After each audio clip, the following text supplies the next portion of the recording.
자, 잘 쉬고 오셨습니까? 자, 그러면 이제 두 번째 시간입니다. 자, 지난 시간에 분류에서 법규상 분류까지 했고, 이번 시간에는 자동차 외형, 겉으로 봤을 때의 분류에 관련된 이야기부터 계속 이어나가셔야 하죠. 그래서 겉으로 봤을 때의 분류는 승용과 화물, 요 두 가지에 대해서 분류를 한번 해보도록 하겠습니다. 우리 세단, 리무진, 해치백, 외건, 쿠페, 컨버터블. 들어봤던 용어도 있고, 처음 보시는 용어도 있을 겁니다. 그래서 여기에 대해서 디테일하게 하나씩 좀 얘기를 해볼 거고요. 화물은 또 본닛, 캡오버, 픽업, 밴 이렇게 나눌 수 있다는 겁니다. 자, 전 시간에도 말씀드렸겠지만 이 내용을 보시고 난 좀 다른 내용을 추가하고 싶어 얼마든지 편집 가능하니까 그렇게 이어나가시면 되겠어요. 자, 오늘은 여기까지 해서 마무리가 될 것 같고요. 자, 이번 시간은. 그리고 다음 시간에는 기본 구조, 치수, 중량, 성능과 공학.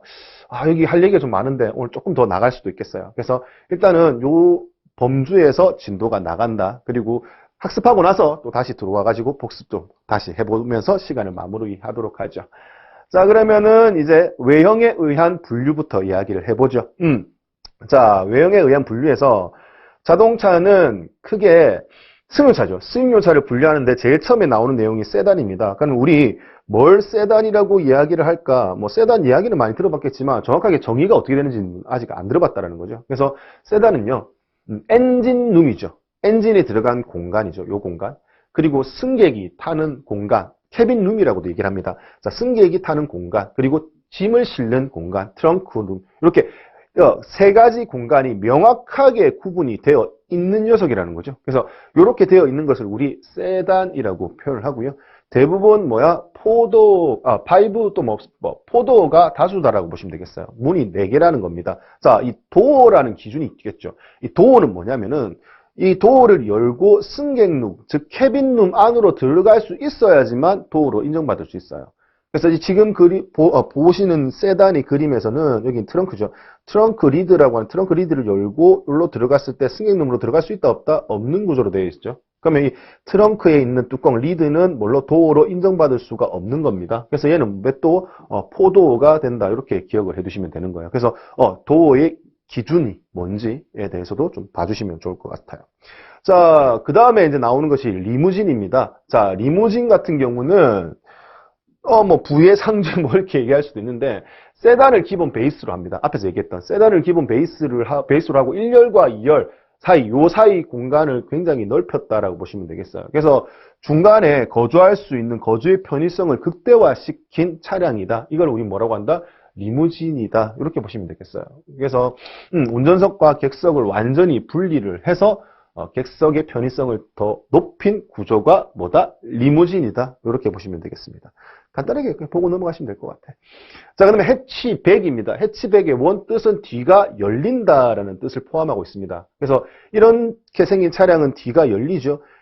리드가 열리면서 이 뒤를 열린 공간을 통해 가지고 어떻게 승객룸 안으로 들어갈 수 있잖아요. 그렇기 때문에 뒤쪽에 트렁크 리드는 도어로 인정받을 수 있다라는 개념이죠. 그래서 얘는 파이브 도어가 된다라는 개념 하나 좀 봐주시면 좋겠고. 자, 뒤가 열리고 일반적으로 뒤쪽에 있는 시트를 접어가지고 화물 적재 공간을 더 확보할 수도 있다라는 개념인 거죠. 그래서 이런 차량을 우리 뭐라고 한다? 해치백이다라고 표현을 할 겁니다. 자, 그 다음에 해치백 다음에 나오는 게 뭐다 하면은 외건입니다. 외건. 외건은 해치백하고 비슷하게 생겼어요. 해치백하고 비슷하게는 생겼지만 해치백은 아까 좀 짧게 끊어진 반면에 외건은 좀 뒤가 승용차처럼 더 길게 이렇게 뻗쳐져 나와 있다라는 겁니다. 그래서 뒤가 좀 더 긴 구조로 되어 있는 것을 외건이라고 표현을 한다. 그래서 세단의 후면을 뒤쪽까지 이렇게 올린 격에 가깝다. 이렇게 정리를 해주시면 되겠습니다. 외건을요.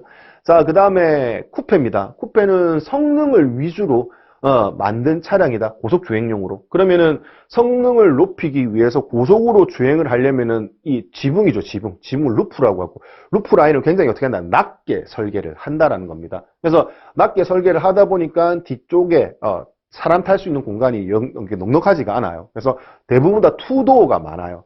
양쪽에 하나씩 도어를 두고 어떻게 뒤에 사람이 탄다성 치더라도 앞쪽 도어 하나 있는 거 열고 시트를 앞으로 당겨서 뒤로 타는 구조로 되어 있는 것들 있잖아요. 그래서 그런 차량들을 우리 뭐라고 하느냐? 쿠페라고 이야기를 하는 겁니다. 그래서 이렇게 쿠페까지 했고, 자, 그 다음에 이제 컨버터블이라고 얘기를 하는데 이 컨버터블이라는 용어보다는 우리 뭐 현재 뭐 오픈카 뭐 이런 개념으로 많이 이야기를 하잖아요. 그래서 이렇게 D가 열리는 겁니다. 그리고 이제 뭐 우천시 이렇게 D를 닫을 수 있게끔 하는데 닫을 때 이걸 닫는 재질을 천의 재질로 닫느냐 아니면 차체의 재질로 닫느냐에 따라서 천의 재질로 닫는 것을 소프트탑이라고 얘기를 하고요. 차체의 재질로 닫는 것을 하드탑이라고 표현을 하는 겁니다. 그래서 이 컨버터블이 뭐 오픈카다 이렇게 보시면 되겠고 얘 같은 경우는 우리 뭐 센터 필러라고 하죠. B필러. 차량 자체가 이렇게 루프가 있을 때 이 가운데 기둥이 없어요. 뭐 당연히 앞쪽과 뒤쪽의 루프 개념이 없으니까 센터에 필러가 없는 구조로 되어 있기 때문에 얘가 전복이 된다든지 사고가 났을 때 강성에 대한 안정성이 좀 확보하기가 쉽지가 않습니다. 그래서 뭐 보기에는 되게 이쁘게 자동차를 이쁘게 잘 만들어졌고 뭐 젊은 분들 많이 타고 다니잖아요. 근데 이제 얘가 사고 나게 되면은 좀 안정성이 떨어질 수 있으니까 그런 거는 좀 주의를 해주시면 좋을 것 같습니다. 그나마 자동차 외형에서 시험 문제 한 번씩 출제되는 게 컨버터블과 관련된 내용은 한 번씩 나오고 있거든요. 그래서 외형 중에서 이 내용을 좀 잘 봐주시면 좋을 것 같습니다. 자, 지붕을 임의로 탈부착할 수 있는 형식이고 외관상 스타일이 대부분 다 뛰어나다. 그리고 센터 필러를 없앤 것이 일반적이기 때문에 뭐 거주성이 좀 떨어지고 차체의 강성을 확보하는데 좀 어려움이 따른다. 이렇게 보시면 되겠습니다. 자, 그 다음에 덮는 재질에 따라서 소프트탑, 그 다음에 하드탑 이렇게 두 가지로 구분할 수 있다. 자, 그 다음에 이제 화물차에 대해서 구분을 한번 해보자는 거죠. 분류를. 그래서 화물차의 분류에서 본닛형이 있습니다. 자, 화물차의 본닛형이면은 그림에서 보시는 것처럼 여기 앞쪽에 라인, 본닛 라인이 굉장히 이렇게 넓게 나오는 거예요. 화물차 중에서. 그래서 우리 군대에서 2톤 반, 5톤 이런 것들 보면 군대 차량, 군용 차량이 앞쪽에 이렇게 길게 본닛이 나와 있거든요. 화물차임에도 불구하고. 그런 녀석을 뭐라고 하느냐? 본닛형이다라고 이야기를 하는 겁니다. 그래서 얘 같은 경우는 뭐 앞쪽에 하중을 좀 많이 가할 수 있다라는 특징을 가지고 있습니다. 그래서 짐 실는 공간, 앞쪽에 무게, 배분하기가 굉장히 좋은 구조로 되어 있다라는 겁니다. 자, 국내에서는 대부분 화물차 이렇게 쓰죠. 뭐라고 쓴다? 캡오버형이라고 쓰는 겁니다. 자, 캡오버형은 뭘 얘기하느냐?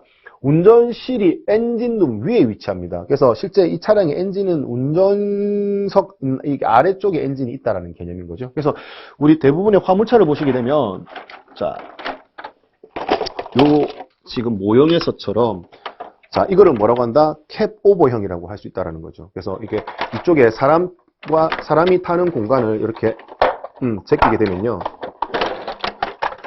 자, 이렇게 오버 시키게 되면은 아래쪽에 이렇게 엔진이 있고 그래서 운전석, 동수석 타는 공간이 엔진룸 위쪽에 이렇게 설치되어 있는 차량을 뭐라고 한다? 캡오버형이라고 이야기를 하는 겁니다. 자, 그래서 소형 트럭, 트레일러 차량에 주로 많이 사용이 된다라고 보시면 되겠습니다.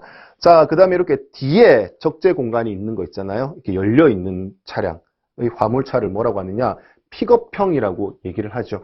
얘 같은 경우는 화물차인데 본닛에 엔진이 들어있고 뒤에 열려있는 짐 실는 공간이 있기 때문에 본닛형이면서 뭐다? 얘는 픽업형이다라고 보면 되겠죠. 얘 같은 경우는 뭐다? 캡오버형인 동시에 픽업형이다. 이렇게 설명할 수 있다는 거고요. 그래서 화물차의 분류는 이렇게 나눌 수 있다라고 보시면 되겠습니다. 자, 그 다음에 픽업형 같은 경우는 뭐 우천시라든지 이렇게 짐을 실었을 때 비를 그대로 맞을 수밖에 없다라는 거죠. 그래서 짐을 좀 비도 안 맞고 바람 이런 거에 좀 보호하기 위해서 박스형입니다. 박스형으로 만들어서 내부에 짐을 실을 수 있게끔 만들어 놓은 것을 뭐라고 하느냐? 밴형 화물자동차라고 얘기를 하죠. 그래서 밴형 같은 경우는 뒤쪽에 이제 글라스를 쓸 수 없고 이렇게 철판을 붙여야 된다라는 규정이 있거든요. 그래서 뭐 외부에서 봤을 때 이렇게 철판으로 되어 있고 안쪽에 짐을 실을 수 있게끔 되어 있는 구조를 우리 뭐 밴형 화물자동차다 이렇게 구분할 수 있다라는 겁니다. 그래서 이렇게 화물자동차 그리고 승용자동차를 구분을 해 보았고